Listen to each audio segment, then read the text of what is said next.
Benvenuti nel mio canale. Cosa accadrà nella prossima puntata di Someone Different? Tutto viene alla luce quando Ekrem muore. Turan, il pubblico ministero, sua madre e Idris vorranno controllare Doan, che ha intrapreso un percorso irreversibile.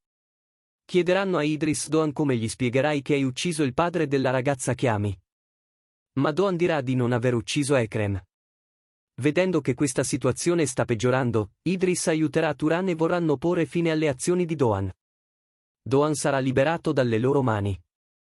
Dirà anche di non aver ucciso il padre di Leila. Kenan ora iniziava a capire cosa stava passando.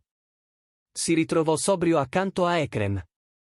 Quando trovò Ekrem in quello stato, pensò di averlo ucciso e scappò. Tuttavia, Ekrem era ancora vivo in quel momento. Kenan è scappato da lì in preda al panico e si è allontanato. Mentre Kenan pensa al motivo per cui ha ferito Ekrem, Doan gli si presenterà con un video.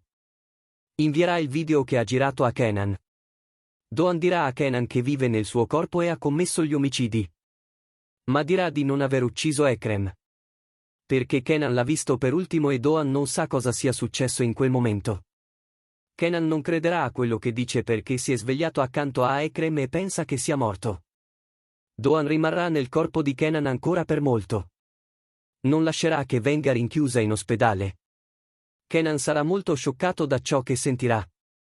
Si chiuderà in modo che Doan non possa scappare. Ma Doan riuscirà ogni volta a uscire allo scoperto.